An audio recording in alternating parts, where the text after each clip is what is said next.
Hello viewers, welcome to UGPG math. এবার দেখো আমরা প্রথম যে প্রবলেমটা সলভ করব সেটা হচ্ছে a relation rho is defined on the set of integer set so that rho equal to সেই সমস্ত order pair a B belongs to Z cross Z such that modulus of A minus B less than equal to 5. Then the relation is first option হচ্ছে transitive, second option হচ্ছে reflexive and symmetric, third option হচ্ছে transitive but not symmetric and fourth option যেটা সেটা হচ্ছে not reflexive. তার মানে আমাকে কোশ্চেনটায় বলে দিয়েছে একটা relation rho Z set of all ইন্টিজারের ওপর ডিফাইন করেছে কিভাবে না, তো সেই সমস্ত এবিগুলো অর্ডার পেয়ার এবিগুলো রো এর মধ্যে থাকবে such that modulus of A minus B less than equal to 5। তারপরে আমাকে অ্যাকচুয়ালি এখানে চেক করতে বলছে আর কি রিফ্লেক্সিভ, সিমেট্রিক অ্যান্ড ট্রানজিটিভের ব্যাপারে। তাহলে এই প্রবলেমটা সলভ করার আগে প্রথমে আমরা কয়েকটা জিনিস ডেফিনেশন জেনে নেবো। সেগুলো হচ্ছে একটা সেটের উপরে রিলেশন বলতে কী বোঝায়, তারপরে আমরা জানবো সেটা হচ্ছে রিফ্লেক্সিভ রিলেশন কী, তারপরে যেটা জানবো সেটা হচ্ছে সিমেট্রিক রিলেশন, তারপরে আমরা যেটা জানবো সেটা হচ্ছে ট্রানজিটিভ রিলেশন। এবার একটা সেটের উপর রিলেশন বলতে কী বোঝায়, তুমি যদি একটা নন এমটি সেট এ নিয়ে নাও তাহলে rho is set to be relation on A if rho be a subset of A cross A. তার মানে এ ক্রস এর যে কোনো সাবসেটকেই আমরা একটা রিলেশন বলবো, কারণ কোন সেটের ওপরে, এ সেটের ওপরে। সেটাই আমরা এখানে বলেছি। দেখো, we know that if rho be a relation on a non empty set A then rho is a subset of A cross A. আর তোমরা জানো যে Cartesian product A cross A মানে হচ্ছে সেই সমস্ত অর্ডার পেয়ার এ বিগুলোকে নিয়ে such that a belongs to capital A and small b belongs to capital A.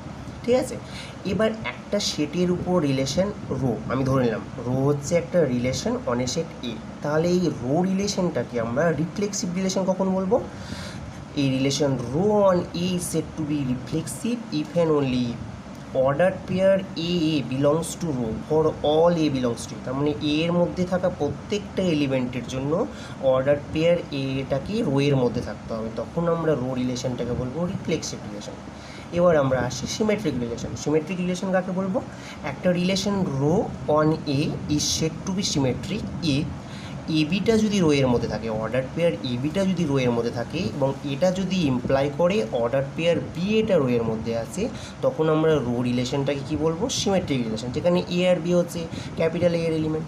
ঠিক আছে, এবার আমরা যেটা জানবো সেটা হচ্ছে ট্রানজিটিভ রিলেশন। ট্রানজিটিভ রিলেশন কাকে বলছে? যে একটা relation rho on A is set to be transitive if and only if বিটা যদি রয়ে থাকে এবং বিসিটা যদি রয়ে থাকে এবং এই দুটো ইমপ্লাই করে যদি এসিটা রো এর মধ্যে থাকে, তাহলে আমরা রো রিলেশনটাকে কী বলবো? Transitive relation. এবার আমার যে প্রবলেমটা দেওয়া আছে সেই প্রবলেমটা চলো, সেখানে কী বলেছে? রিলেশনটা কার উপর ডিফাইন করা আছে? ইন্টিজার সেটের ওপর। তোমরা জানো যে ইন্টিজার সেটটা কি? ইন্টিজার সেটটা হচ্ছে কি 0 +-1 +-2 +-3 +-4 এরকমভাবে যে এলিমেন্টগুলোকে নিয়ে যে কালেকশনটা, সেটা হচ্ছে ক্যাপিটাল জেড, তাই তো? এবার হচ্ছে আমাকে বলে দিয়েছে রো হচ্ছে একটা রিলেশন জেডের উপরে, তার মানে রো হচ্ছে subset of Z cross Z. ঠিক আছে, তার মানে রো এর মধ্যে যে সমস্ত এলিমেন্টগুলো এ বিগুলো থাকবে সাচ দ্যাট এটা কোথা থেকে আসবে? জেড থেকে আসবে, বিটাও জেড থেকে আসবে। সাচ দ্যাট কী হবে? Modulus of A minus beta less than equal to 5 হবে। তার মানে এ বিটা যদি রো এর মধ্যে থাকে তার মানে কী হবে? তখন modulus of A minus beta কী হয়ে যাবে? লেস দেন ইকুয়াল টু 5 হবে। কিংবা উল্টো দিক থেকেও বলতে পারো modulus of A minus beta যদি লেস ইকুয়ালস টু 5 হয় তাহলে এ বিটা রো এর মধ্যে থাকবে। এটাই হচ্ছে রো এর ডেফিনেশনটা। এবার আমরা চেক করব রোটা সিমেট্রিক, রিফ্লেক্সিভ কি ট্রানজিটিভ, এগুলো চেক করব। এবার প্রথমে চলে এসো, এটা রিফ্লেক্সিভ হবে কিনা। রিফ্লেক্সিভ কখন হবে?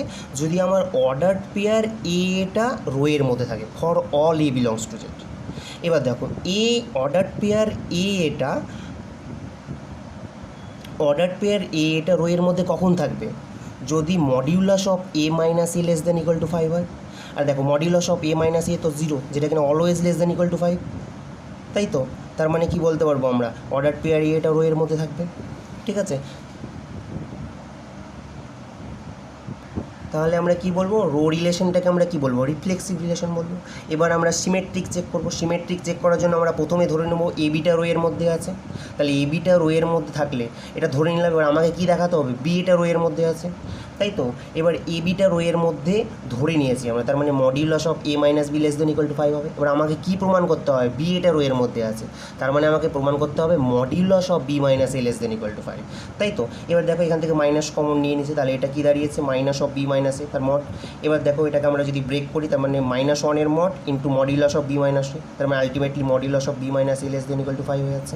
তার মানে কি হয়ে যাচ্ছে, বি এটা রো এর মধ্যে থাকছে, তাহলে A B belongs to rho, এটা কি ইমপ্লাই করছে, B A belongs to rho, তাহলে কী হয়ে যাবে, রোটা সিমেট্রিক হয়ে যাবে।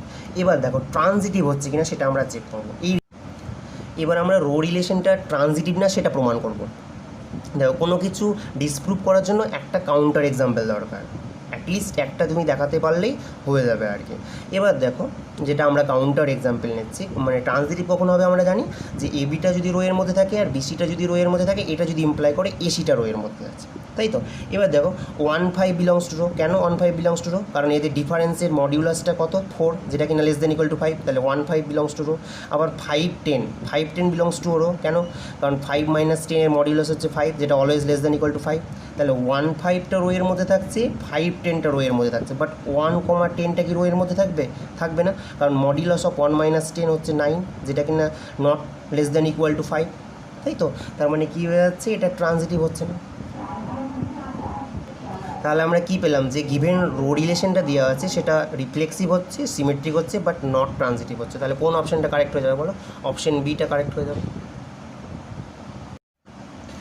এবার দেখো নেক্সট প্রবলেমটা কি বলেছে, বলেছে an integrating factor of the differential equation 2x square plus Y square plus X dx plus X Y dy equals to 0 is, first option হচ্ছে 1/x, সেকেন্ড অপশান হচ্ছে e⁴x, থার্ড অপশান হচ্ছে 1/xy, fourth option হচ্ছে x.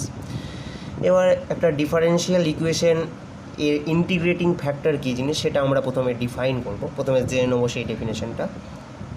এবার দেখো একটা first degree first order differential equation দেখতে কীরকম টাইপের হয়, mdx plus ndy equals to 0 টাইপের হয়, ঠিক আছে, যেখানে এমটা হচ্ছে ফাংশন অফ এক্স ওয়াই এবং এনটাও হচ্ছে ফাংশন অফ এক্স ওয়াই, ঠিক আছে। তার মানে এই যে গিভেন ডিফারেন্সিয়াল ইকুয়েশন আছে দেখো mdx প্লাস ndy টাইপের, তার মানে এই যে গিভেন ডিফারেন্সিয়াল ইকুয়েশনটা, সেই গিভেন ডিফারেন্সিয়াল ইকুয়েশন হচ্ছে ফার্স্ট অর্ডার এবং ফার্স্ট ডিগ্রি, ঠিক আছে। এবার আমরা যে ডেফিনেশনটা জানবো যে একটা ডিফারেন্সিয়াল ইকুয়েশনকে এক্স্যাক্ট কখন বলা হবে, একটা first order first degree differential ইকুয়েশনকে কখন এক্স্যাক্ট বলা হবে। এবার আমরা ইন জেনারেল একটা first order first degree differential equation ধরে নিচ্ছি mdx plus ndy equals to 0। এবার এই ডিফারেন্সিয়াল ইকুয়েশনটাকে এক্স্যাক্ট কখন বলা হবে, যদি del M del Y equals to del N del X হয়। ডেল এম ডেল ওয়াই মানে হচ্ছে partial derivative of M with respect to Y, এটা যদি equal to partial derivative of M with respect to X, এটা যদি ইকুয়াল হয়ে যায় তখন আমরা mdx plus ndy equals to 0 এই ডিফারেন্সিয়াল ইকুয়েশনটাকে কী বলবো, এক্স্যাক্ট বলবো, ঠিক আছে। এবার একটা ডিফারেন্সিয়াল ইকুয়েশন যদি এক্স্যাক্ট হয়ে যায় তাহলে ওর যে আমরা কমপ্লিট সলিউশন বা জেনারেল সলিউশনটা আমরা ইজিলি বের করে নিতে পারবো।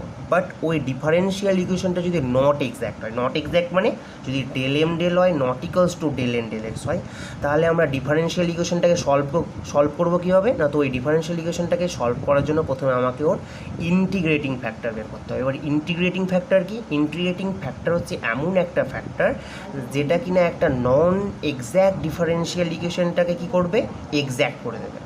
একটা ইন্টিগ্রেটিং ফ্যাক্টর দিয়ে আমি যদি একটা নন এক্স্যাক্ট ডিফারেন্সিয়াল ইকুয়েশনকে মাল্টিপ্লাই করি, তাহলে ওই ডিফারেন্সিয়াল ইকুয়েশনটা রেজাল্ট্যান্ট যে ডিফারেন্সিয়াল ইকুয়েশনটা সেটা কী হয়ে যাবে, এক্স্যাক্ট হয়ে যাবে। আমরা সেটাই আর কি এখানে বলেছি যে if a first order and first degree differential equation is not exact মানে যদি ডেল এম ডেল হয় not equals to del N del X হয়, then it can be made exact by multiplying the equation by some function of x y, say I of x, I for integrating factor, so আমি ধরলাম সেটা I of x y, then I of x y is an integrating factor of the differential equation। তার মানে একটা differential equation যদি not exact হয় তাহলে ওই ডিফারেন্সিয়াল ইকুয়েশনটাকে আমরা সাম ফাংশন অফ এক্স ওয়াই দিয়ে মাল্টিপ্লাই করব, যার ফলে কী হয়ে যাবে, ওই নন এক্স্যাক্ট ডিফারেন্সিয়াল ইকুয়েশনটা এক্স্যাক্ট হয়ে যাবে। এবার যে আমরা ফ্যাক্টরটা দিয়ে, যে ফাংশন অফ এক্স ওয়াই দিয়ে ওই নন এক্স্যাক্ট ডিফারেন্সিয়াল ইকুয়েশনটাকে মাল্টিপ্লাই করছি, সেই ফাংশনটাকে আমরা কি বলবো, ইন্টিগ্রেটিং ফ্যাক্টর। কার, ওই ডিফারেন্সিয়াল ইকুয়েশনটা, ওই নন এক্স্যাক্ট ডিফারেন্সিয়াল ইকুয়েশনটা। এবার দেখো এই এই তোমার ইন্টিগ্রেটিং ফ্যাক্টর বের করা অনেকগুলো রুলস আছে। এবার এই প্রবলেমটা সলভ করার জন্য আমার এই রুলসটা কাজে লাগবে। তার মানে হচ্ছে রুলসটা কি, এটা আমাদের মনে রাখতে হবে, if M dx plus N dy equals to zero is not exact, মানে ফার্স্ট অর্ডার ফার্স্ট ডিগ্রি এই ডিফারেন্সিয়াল ইকুয়েশনটা এটা যদি নট এক্স্যাক্ট হয়, তার মানে del M del Y not equals to del M del X, ঠিক আছে। এবং and 1/n into del M del Y minus del N del X, মানে এই যে টার্মটা, এই যে প্রোডাক্টটা আর কি, এই এক্সপ্রেশনটা যদি ক্যালকুলেট করে একটা ফাংশন অফ এক্স আছে, আমি ধরলাম সেটা এফ অফ এক্স, তাহলে কী হয়ে যাবে, then e to the power integration f x dx is an integrating factor of M dx plus N dy equals to zero. তার মানে এই ডিফারেন্সিয়াল ইকুয়েশনটা যদি নট এক্স্যাক্ট হয় এবং এই এক্সপ্রেশনটা যদি তুমি ক্যালকুলেট করো দিয়ে যদি ফাংশন অফ এক্স পাও, তাহলে e to the power integration f x ডিএক্সটা কী হয়ে যাবে, এই ডিফারেন্সিয়াল ইকুয়েশনটার একটা ইন্টিগ্রেটিং ফ্যাক্টর হয়ে যাবে।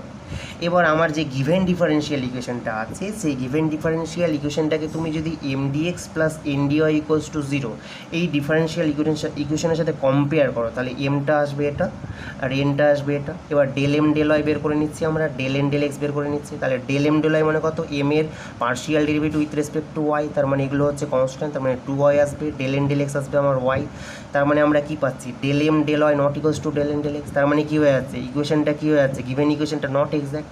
তাহলে এবার দেখো আমরা এই জিনিসটা ক্যালকুলেট করছি, যেটা আমরা এখানে বলেছি 1/n del M del Y minus del N del X, এটা ক্যালকুলেট করছি, এন কত এক্স ওয়াই, তাহলে 1/x Y, del M del Y কত 2y, del N del X কত এক্স, তার মানে ক্যালকুলেশন করলে আমার 1/x আসছে। দেখো এটা একটা ফাংশন অফ এক্স হয়ে যাচ্ছে, তাহলে e to the power integration 1/x dx, যেটা আমরা এখানে বলেছি ই টু দি পাওয়ার সেই ফাংশনটার ইন্টিগ্রেশন, তাহলে সেটাই equals to E to the power log x equals to x, তাহলে এটা কী হয়ে যাবে, ইন্টিগ্রেটিং ফ্যাক্টর হয়ে যাবে কার, গিভেন ডিফারেন্সিয়াল ইকুয়েশনটা।